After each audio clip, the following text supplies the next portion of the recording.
Hello and welcome back to the Gript live stream with your host Jason Osborne.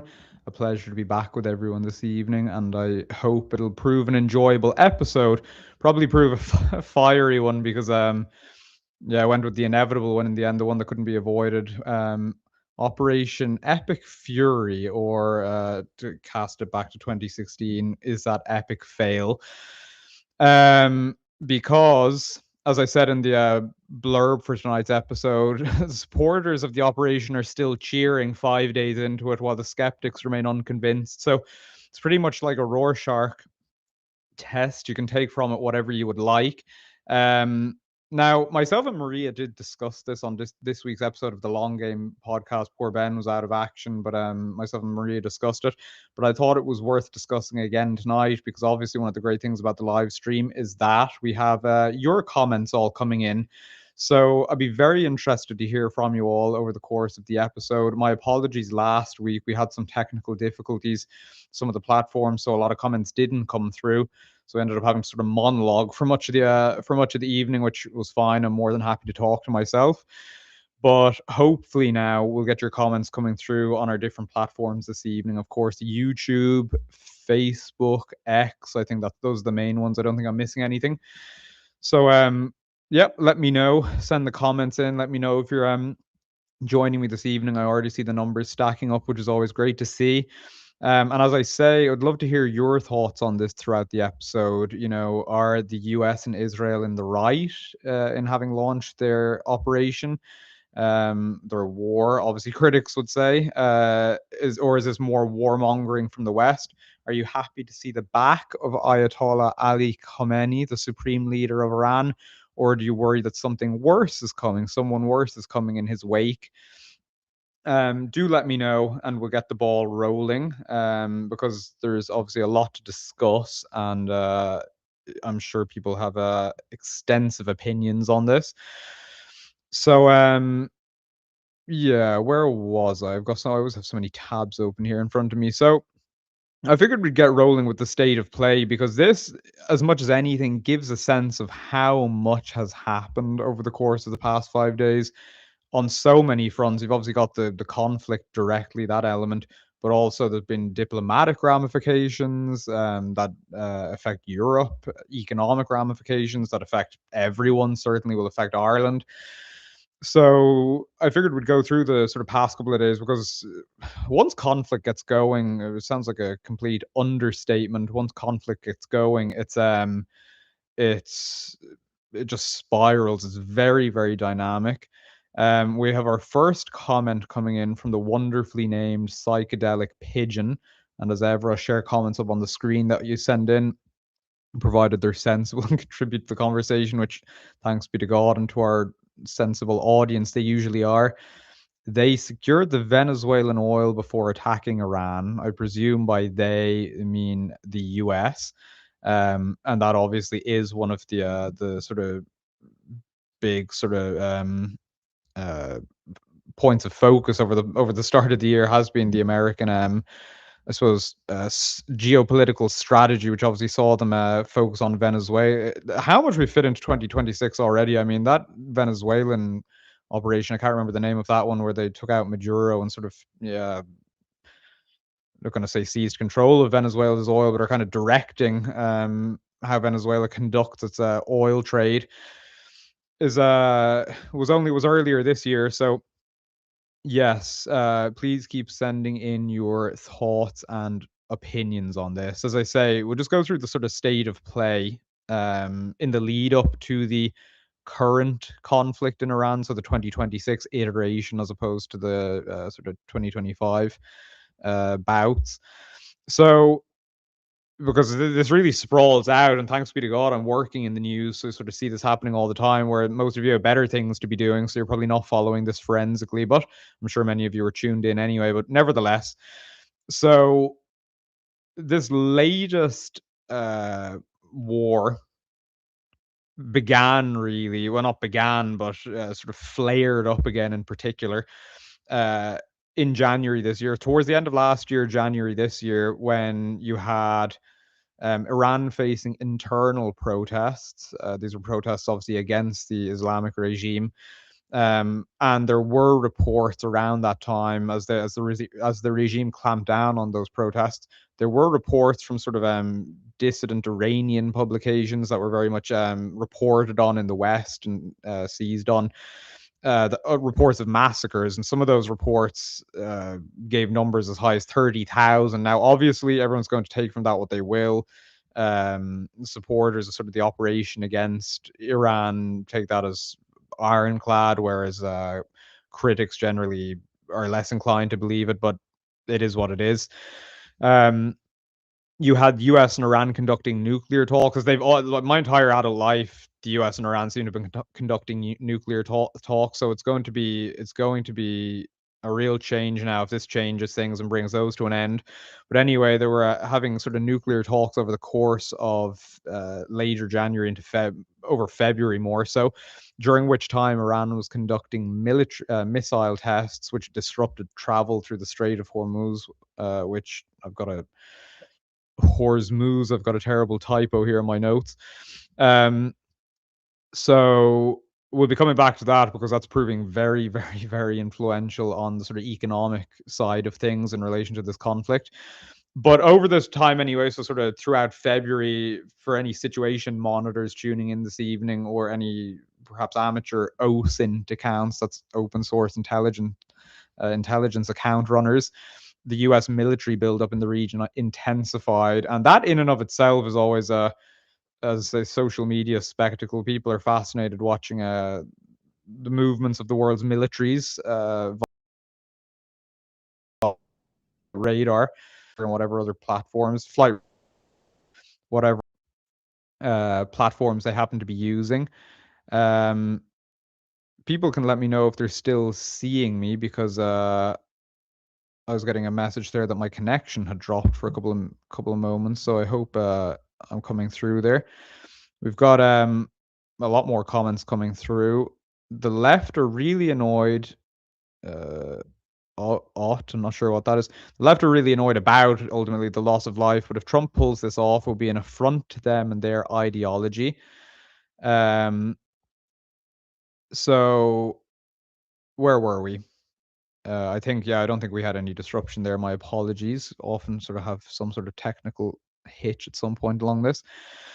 Anyway, so February 27th, we now know, the day before the strikes were launched, we know it was just the day before that President Donald Trump issued the green light for Operation Epic Fury, which I'm all for the military being masculine, and I'm all for the military being, gung ho and guns blazing, all of that. I mean, that's what the military ought to be, in my opinion.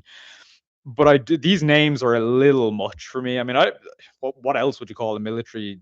Call a military operation? I'm not sure. I probably wouldn't be the man to be naming military operations, but Epic Fury seems a bit much to me. Midnight Hammer was a little better, in my opinion. That was the one last June, but it's nevertheless, it is what it is. Whether that is the case, I'm sure we'll find out in due course. So he gave the green light the day before they actually started launching the strikes. I mean, how much choice did he have, really? Military buildups in and of themselves are extraordinarily expensive. I mean, I wouldn't be sure of the exact figure, and I don't think that's been disclosed or otherwise analyzed, the cost of that sort of military buildup, but it must be in the hundreds of millions in terms of costs and on fuel, manpower, all of the things required. So not sure how much choice you have at that stage after you've shifted so much of your naval and air force over to a region halfway around the world. Sure enough, though, the very next day, as per his orders, the US and Israel began joint strikes on Iran, which were aided obviously by US and Israeli intelligence. In that initial sort of salvo of strikes, probably military technicians, if there are any listening, are probably very annoyed with my butchering of terms. I'm not sure salvo applies here, but it may well.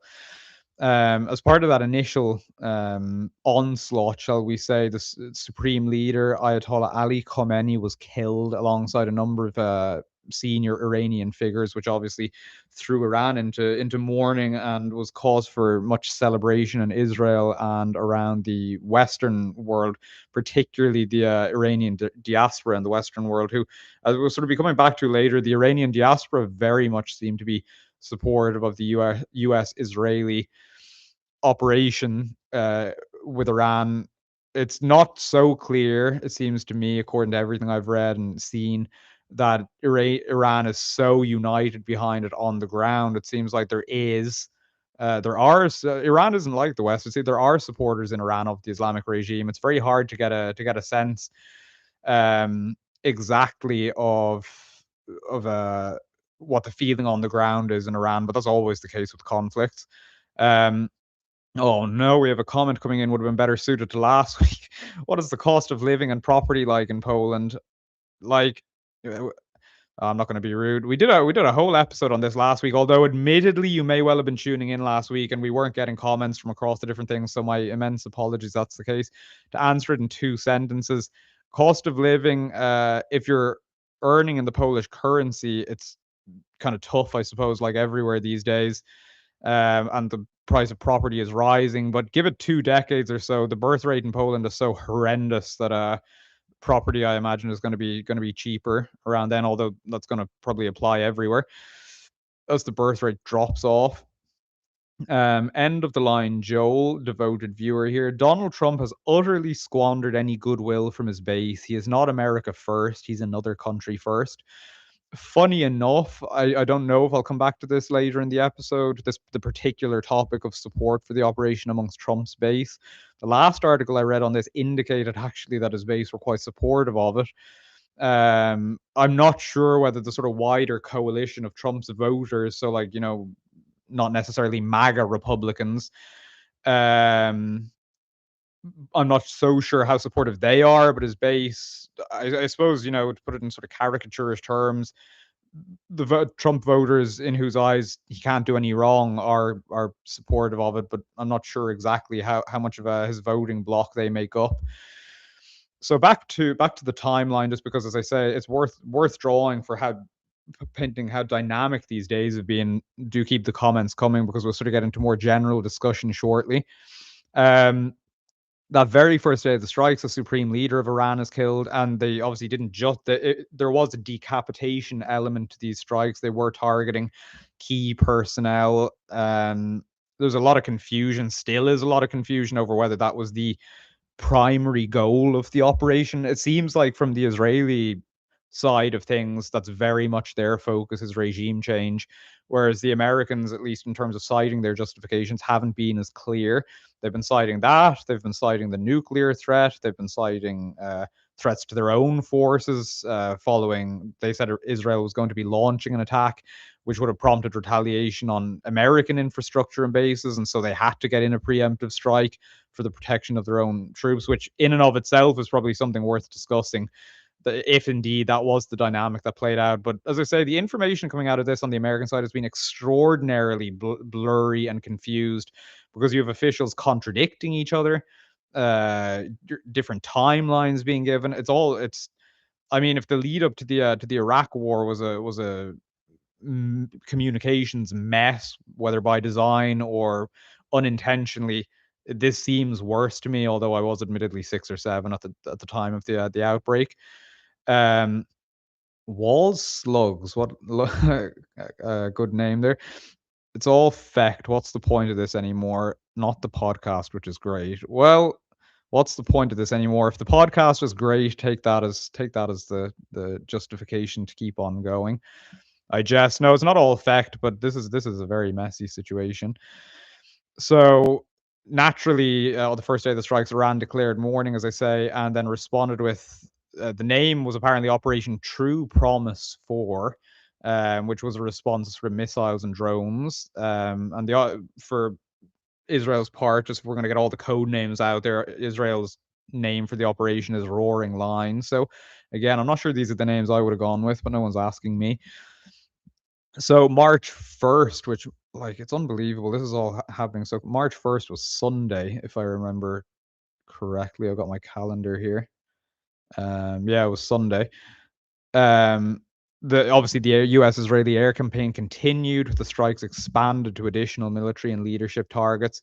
Iran retaliated with missile and drone strikes on U.S. bases in the region and in Israel.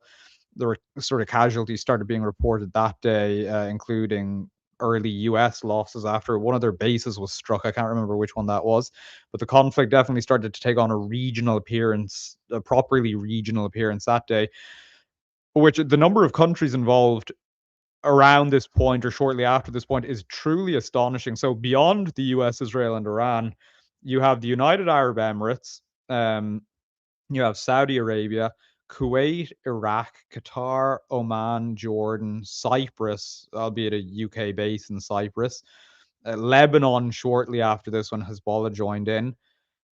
As we get to today's update, I mean, there was something fired at Turkey today, according to Turkey, which was shot down by NATO air defenses.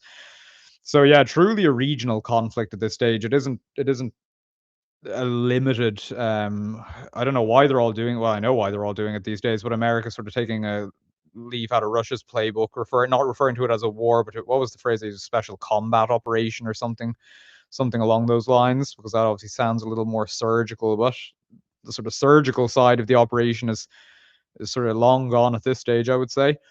Um, Iran's strikes, as mentioned, using both missiles and drones, and we'll come back to this aspect of it, have been on US embassies, consulates, bases, Israeli cities and towns, and major population centers in the Gulf states as well, like Dubai and Abu Dhabi in the United Arab Emirates, for example, Doha in Qatar, which has obviously been in the news very much because of so many, indeed, Irish people. I think, what was the number that was estimated? 22,000 Irish people currently transiting through or residing in the Gulf states. There's been much anxiety over there getting back. Well, I say much anxiety. We did have a very interesting article in Gript today, which, as I say, you ever want to read about more of this stuff, which I obviously hope you do if you're tuning into our live stream, go onto our website, and we've got lots of content in relation to all of this. But we had an interesting article today done by my colleague Maria Mains, a Gript reader who was in Dubai. I think he's still in Dubai. He was due to fly back to Ireland on Saturday, but obviously this all kicked off on Saturday, so he got stuck over there. And it was his on the ground opinion that a lot of the fear mongering is completely overblown. The Emiratis are doing a great job in maintaining a sense of calm and sort of keeping everything under control, in his opinion, anyway. And he seems just to be going on with life. He was saying he was doing some shopping for his wife while he's stuck over there. So life goes on. Um, we got comments coming through. Oh, Andrew Bannister on YouTube saying US casualties were in Kuwait. Thank you for that, Andrew. I couldn't recall the name. We got, oh my word, some of the names here trip me up. Christian Momberg 5584. When has American interventionism ever worked out? Worked out well, of course. People should feel free to respond politely in the comments. Politely, ideally. If you disagree, I'll obviously be kind of addressing this, and towards the end, I'll be giving my kind of view on the whole thing. Which, if you watch the podcast earlier this week, my views won't come as a surprise to you. Stee1234 kind of making clear where he stands on it. God bless President Trump and the Israeli Air Force. Keep up the brilliant work. No surprise what side of this you stand on, Stee. So as I said, the population centers in the Gulf states getting a lot of sort of taking a lot of the flack, as it were, because I mean, my understanding of Iran's sort of strategy, as it were, was that by putting pressure on the Gulf states, they would attempt to put pressure on the US and Israel to sort of wrap things up as quickly as they could. But it seems to have had the opposite effect, in that I think I read today that, was it Saudi Arabia or Qatar, quite possibly, carried out their first strikes in Iran, and it's expected, I suppose, that will expand. But we'll see. It's all very dynamic. So March 1st, 2nd, so earlier this week on a Monday, it was around this time that we started getting reports from the US of over 2,000 targets struck overall, which, leaving aside, if we can do that for a moment, leaving aside the sort of morality of the situation and consider purely the logistics of this, it is just an insane place for a civilization to be at, to be able to carry out 2,000 strikes in the span of, or 2,000 strike 2,000 targets, I should say. That doesn't necessarily mean 2,000 strikes. um, over the course of just, what, 3 days or so. It's, I mean, all of the things that are involved in making that happen. I mean, you've also got the production lines, you've got the although they obviously brought their stuff over with them, you've got the manpower involved, vehicles being in place, needing their air defenses in place. And say this is leaving aside with the rights or wrongs of it, just on a purely logistical level, it seems what's going on at the moment is genuinely insane to me. And it was around this time, anyway, there was talk of air superiority being achieved over significant areas in Iran, like the capital Tehran, which I'm probably also mispronouncing. So skip forward to March 3rd, which was yesterday, and we'll get towards the end of our timeline here. The escalation is obviously intensifying at this stage, with US and Israeli strikes reaching deeper inside Iran. And I think it was yesterday the IDF reporting over 1,000 sorties. So sorties obviously being sort of the deployment of a military unit or an aircraft on a strike mission. Um, which once again, legit span of days. Iran's attacks expanded again. There was I think it was yesterday, was a drone strike on the US embassy in Riyadh in Saudi Arabia, and further strikes on the Gulf states. It was yesterday, as we'll come back to, that US President Donald Trump predicted the war could last 4 weeks. As I say, we'll come back to this. The very first timeline I'd heard of the thing was 2 weeks. And as I say, yesterday, President Trump said 4 weeks. And he also anticipated a big wave of strikes, which ominously I think is being carried out even as we speak here on the stream. I'm just reading the comments, so my apologies there for freezing. We've got Spudhead 1916. Calling it a special military operation was a jab at the US in the first place. The last country America declared war on was Germany, Italy, Japan. Um, End of the line, Joel. Can't wait for the usual delusion that Ireland will have some international influence on the war on the 17th of March. Um, well, I'd be surprised if the coverage even gets that far. I mean, we're obviously at a place where the debate is whether or not Micheál Martin should even be going to the White House, but that's a foregone conclusion. I don't think with Ireland's sort of current economic model, he can really afford not to, but um, yeah, it is what it is. Um, we got Jojo Clark saying, first of all, I would like to show my respect to all the men and women who lost their lives. Well, indeed, I would, we obviously don't live in a perfect world, and we don't want to be utopian or idealistic about these things, but you would like to think people are taking these factors into consideration in their evaluation of the military campaign. Um, Hinden Peter says it's not a failure. Military leaders say Iran war is so Trump can bring about Armageddon. Don't bow down to their second coming. Um, yeah, there was a lot of reports in relation to that as well. I didn't see whether those reports were verified or not, or whether this was just one of those things people were talking about on social media, that obviously some US commanders were telling their troops that this was a necessary part of bringing about the second um, coming of Christ. I mean, as my background will make entirely clear, I do fully expect Jesus to return myself. But yeah, I don't think Operation Epic Fury has a part to play in that, or certainly not like these people seem to think it is, if indeed that was the case, that these things were being said. Oh, good. People saying they're seeing me fine, just because it wasn't altogether clear that they were. So March 4th, today, the war entered its fifth day. US struck progressively deeper into Iran. US submarine sank an Iranian warship.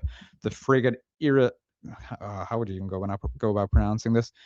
Iris Dina, probably wouldn't pronounce it like that anyway, in the Indian Ocean. So that is a significant expansion beyond the region. Iran continued its missile and drone retaliation across the region. I think it was sort of Kuwait, Iraq, Saudi Arabia, the UAE getting targeted today. As I said, today Turkey's airspace was, I think, it was violated, and NATO air defense intercepted that. And as I say, as of either now or just a short while ago, Tehran was taking an absolute battering. Some of the footage on social media currently is astonishing of the explosions. So the US at this stage claims that Iran's air force and navy is largely neutralized. Another aspect, they say they've taken out something like 17 Iranian ships, while Strait of Hormuz disruptions are still reported. It's not so much that the Iranians have locked it down so much as companies and stakeholders and everyone else are just steering clear of the region because it's gone so hot. So it's really a dynamic situation here. So onwards, other interesting aspects of this. So we're not even getting into my thoughts on this yet, but I think it's sort of fairly objective. Now, people can obviously correct me. Excuse me. People can obviously correct me if they feel I'm completely wrong about this, but my observation is that there's been a total lack of clarity from the Trump administration regarding the war's aims and the duration of the campaign.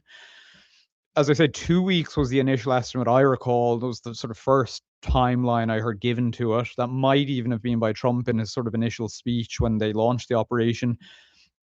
Before he said, as I said the other day, he said it would look like a 4-week campaign. Just earlier today, the US Secretary of War, Pete Hegseth, said that it could be 4 weeks, but it could be 6 weeks, it could be 8 weeks. So, not as clear as you might like a situation like this to be. Of course, there's always the fog of war, and these things always develop unexpectedly. But you would like to think they would have a kind of timeline in mind for what they're doing, regardless of where you fall on what side of the conflict, I suppose, you're supporting. There was also the mention on a couple of occasions not ruling out the prospect of, as the Americans put it, boots on the ground, which is admittedly was taken by a lot of Trump's voters, as I say, not necessarily his MAGA base, but a lot of people who voted for Trump, as a complete sort of a potential betrayal of what they thought of him, I suppose. They did think that he was going to be sort of avoiding this very thing, and sure enough, then they weren't ruling out the possibility of boots on the ground. An aspect of this, we've got more comments coming through. It's great.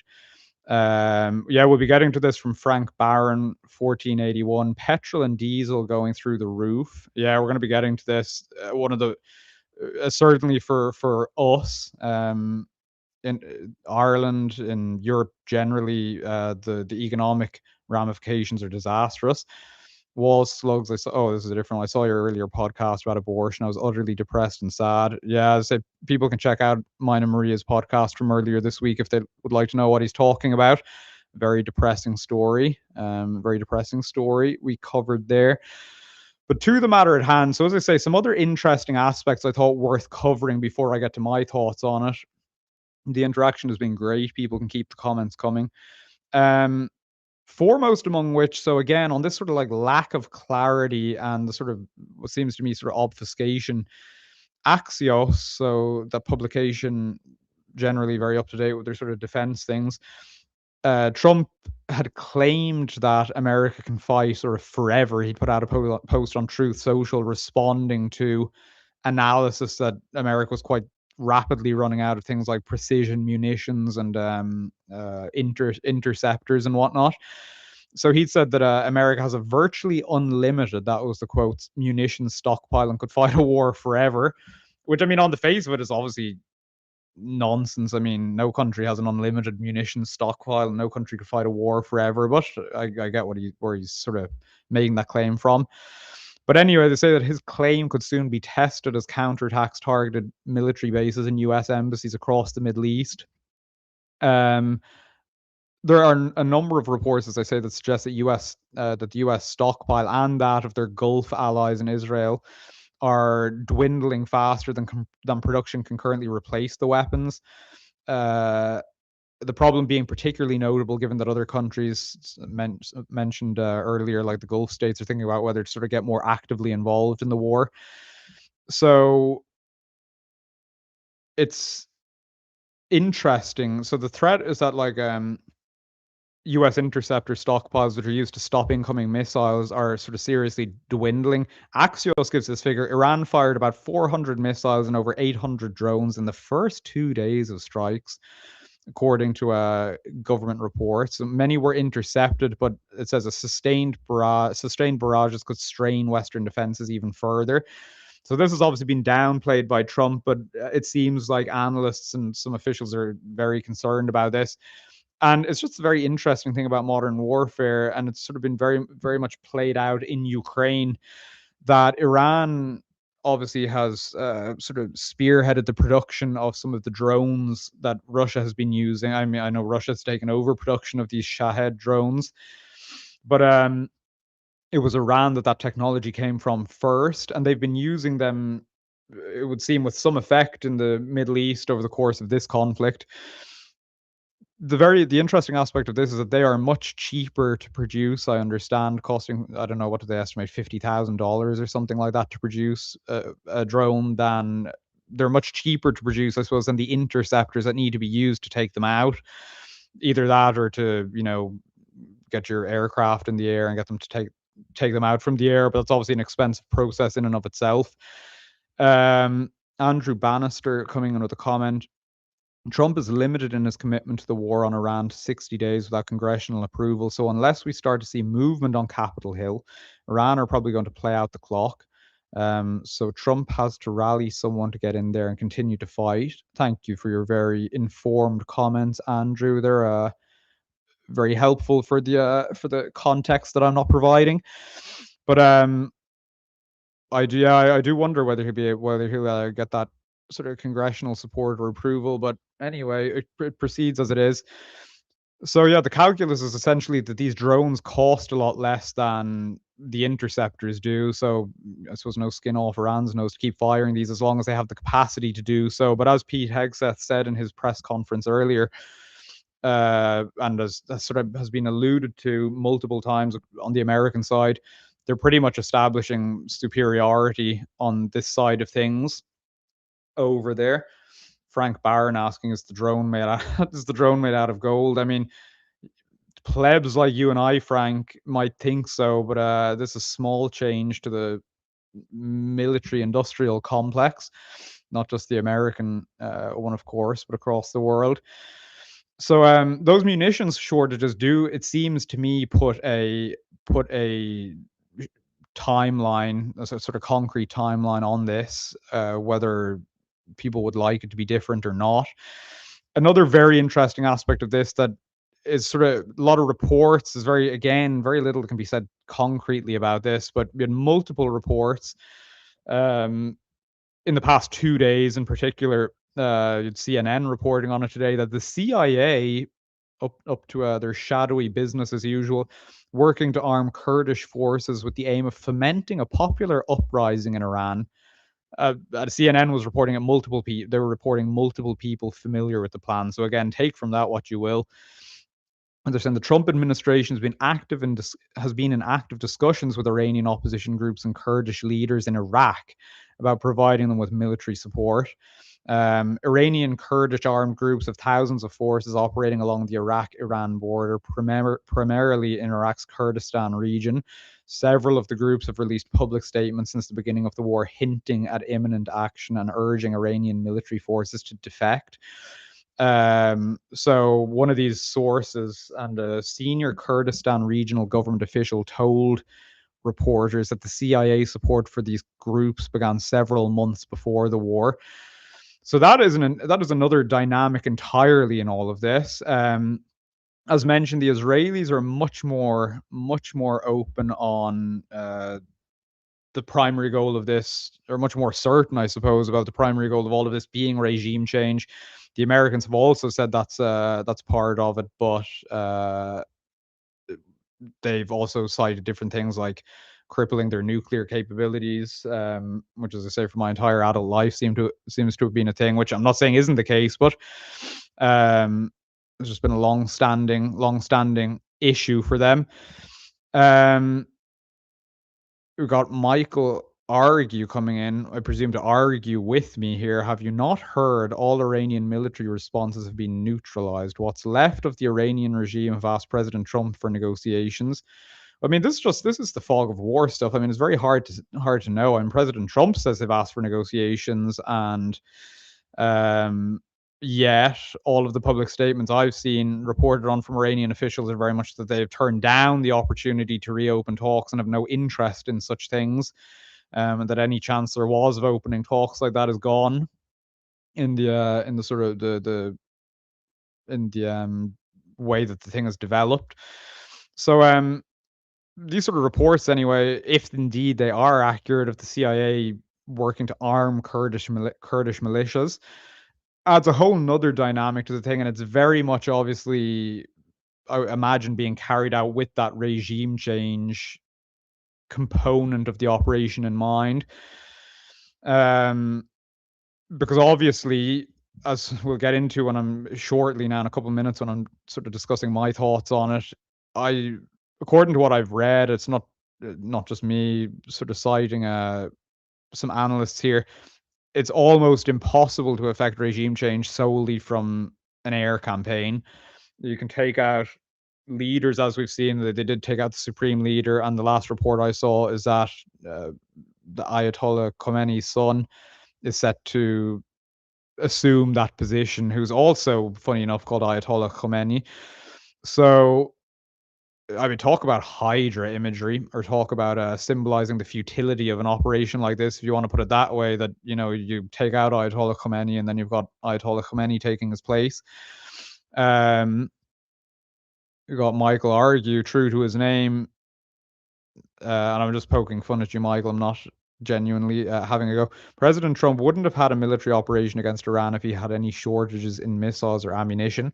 I mean, he certainly didn't have a shortage when he started these things, but it's just the case that, I mean, the more of these things you fire, the more of these things you fire, the less of them you have. And there's been an astonishing rate of fire in recent days. I mean, even Russia, with its sort of insane, vast resources, has come up against shortages in various areas over the course of its war in Ukraine. Um, and there we have Gareth Ronan coming in. And this is again the fog of war stuff. I mean, it's just claim and counterclaim with all of this. Iran, through their Italy negotiation counterparts, have refused talks of peace earlier today. Um, so there you have it. Um, so yeah, we'll come back, I suppose, to this sort of regime change part shortly. More imminently for we Irish, we Europeans, wherever you're tuning in from, the economic effects of all of this. So I go to something that was on RT's Morning Ireland this morning. They had an economist from Technological University Dublin that I was listening to. She was warning that food prices, amongst pretty much everything else, could see an increase. So reading this from the article that came out of that, Irish consumers could see the price of food products on shelves increase due to a shortage of fertilizer coming through the Strait of Hormuz, which was declared closed as a result of the Iran conflict. This has effectively stopped 20% of global oil and gas supplies.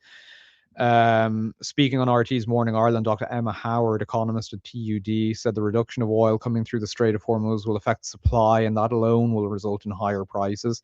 Oil prices have shot up from $72 or €62 per barrel to $84 or €72 since the attacks began, with the surge in gas prices increasing more dramatically. And yeah, the gas prices are insane. I don't have the figures in front of me here, but it, once again, I suppose Ireland's approach to these things prove it seems to have shot itself in the foot. Before the conflict, gas prices on Friday were just above €30 per megawatt hour, but they were trading at €60 per megawatt hour as of yesterday. So a dramatic increase, a 50% increase there. Um, she said that all the products will begin to see an increase in prices as so many other resources travel through the strait, such as fertilizer. But it'll have knock-ons in all sorts of ways. You had the Irish was it the Irish hauliers? Yeah, hauliers were calling for emergency supports to help them with the rising price of fuel linked to the war in Iran. The Irish Road Hauliers Association warned that diesel prices are likely to go beyond €2 per litre. Um, the president of the IRHA, Ger Hyland, said that since the weekend, the price of diesel is rising nearly on an hourly basis at this stage. He said the price has gone out of control. So, these are all of the things you have to take into account when you decide to launch an operation like this. Is that the world is such a complex system. And I mean, we'll rebut here one of the viewers of the podcast earlier this week, who, when I was making the case that the world is very complex, and when you do launch something like this, it can have completely unintended consequences and develop in ways that you didn't at all expect, regardless of, how well your forecasting was done. And someone responded to me saying, no, the world is actually black and white, and therefore, I think in his case he was saying it was right to launch the operation. And it's like, with all due respect, how is the world not dynamic? I don't know. I don't know. I I don't know. Got Synaptic Silicon. What a name. Spain criticizing the US defense umbrella while sitting under it. That's the geopolitical version of shouting at the pilot while asking him to land the plane. Um, yeah, though that was another one of the ramifications I wanted to get to, the European side effect. So the UK and Spain have fallen entirely out of favor with the US as a result of all of this. The UK, because it wouldn't allow the US to use its airfields to launch attacks on Iran from. I think they were talking about the Chagos Islands primarily, but possibly also their base in Cyprus. I'm not sure. Um, and Trump had sort of stinging words for Keir Starmer in a press conference yesterday. He essentially was saying this isn't Winston Churchill we're dealing with, and he was saying that he's disappointed with the UK. So I'm not sure where that leaves their so-called special relationship, which again, for my entire adult life, because obviously when I was a child, the relationship was different, but my entire adult life, the special relationship has kind of been on life support, it seems to me, cruising on past cooperation, as it were. Um, Spudhead 1916 saying, wait until we need to start buying from the US. I mean, it's another factor. The US aren't going to be the primary losers here from increasing prices as a result of Gulf shortages and issues. Frank Barron saying €50 of petrol, 9.35 tax. I don't have the figures in front of me, so you can take from that what you will. Patricia O'Connor, I'm trying to get as many comments as I can here. Trump and Netanyahu breached international law. Netanyahu is running the show, not Trump. Well, I know people say this a lot of the time, but the US administration certainly gave, you know, a lot of credence to that claim with I think it was Marco Rubio in a press conference yesterday, the day before, who essentially said that, yeah, the reason they had launched these strikes when they did was that they knew that Israel was going to do something like this.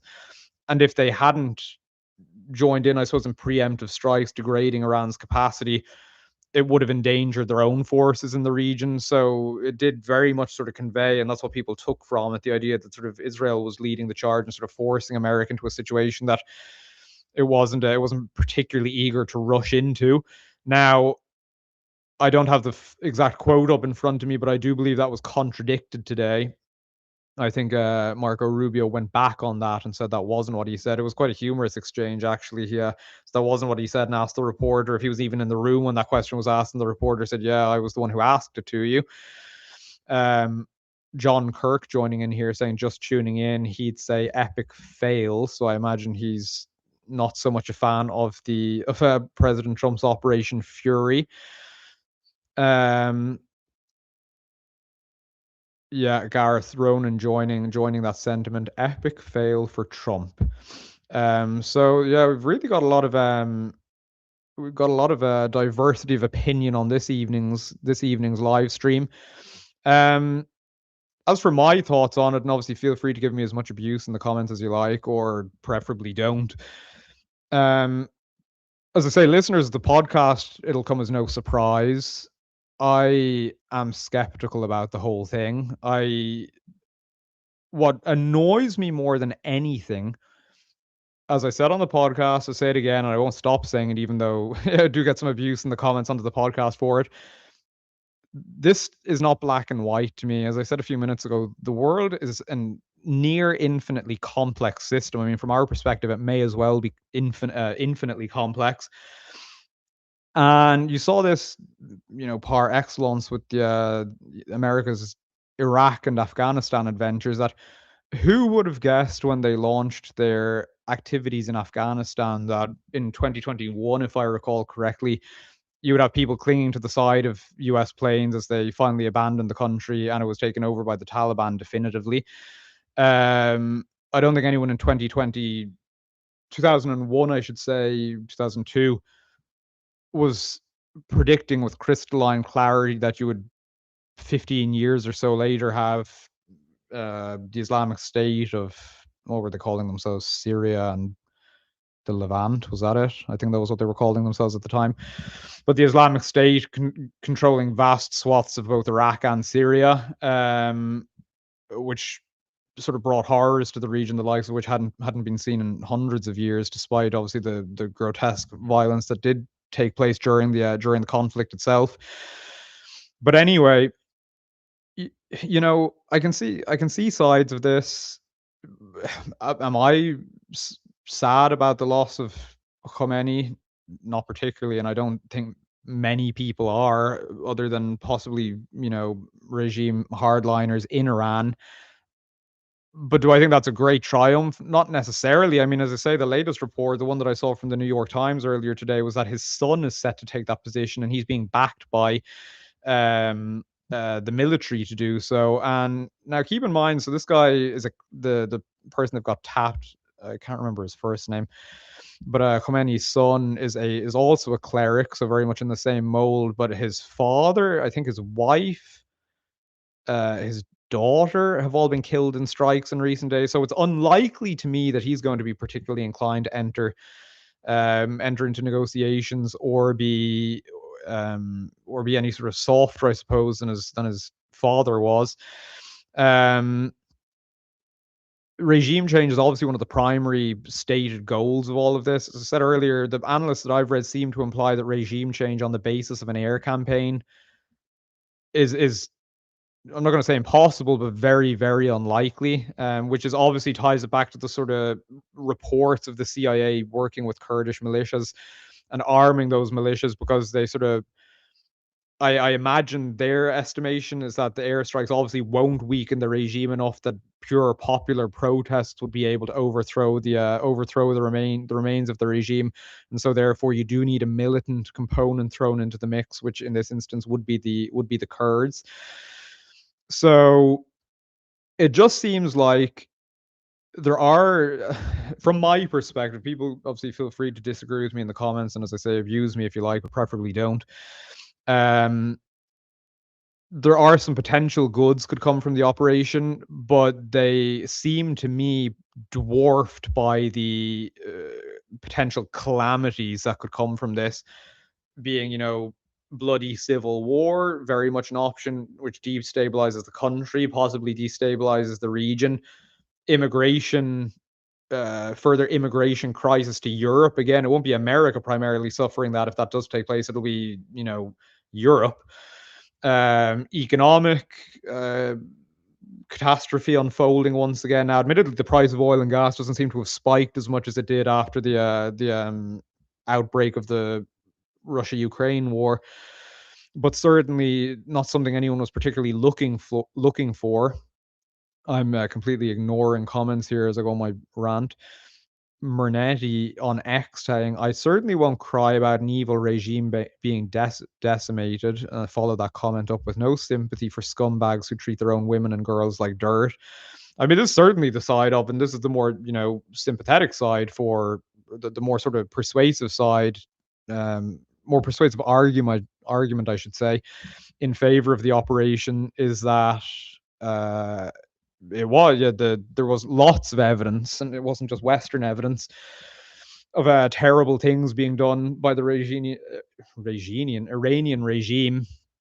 And as I say, yeah, I think you've lots of people understandably say no sympathy for the loss of a regime like that. But I think a lot of people's fear is that what comes after will not necessarily be better. In fact, it's unlikely to be better.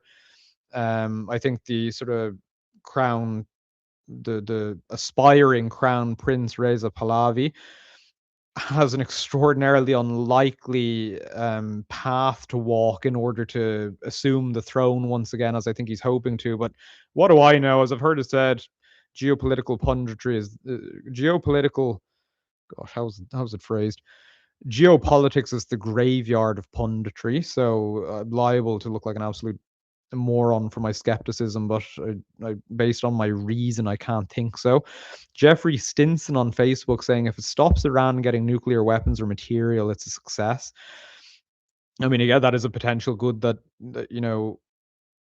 could come out of something like that if indeed they had ill intent for using nuclear weapons. But again, you could forgive people for being skeptical when they had Operation Midnight Hammer in June last year, when, to use President Trump's own word, they obliterated the key nuclear sites in question. And then here we are again in February, March 2026, talking about the need to strike nuclear facilities and do this all again. So it kind of beggars belief, in my opinion, that it really can be that sort of final nail in the coffin can be delivered by an air campaign like this.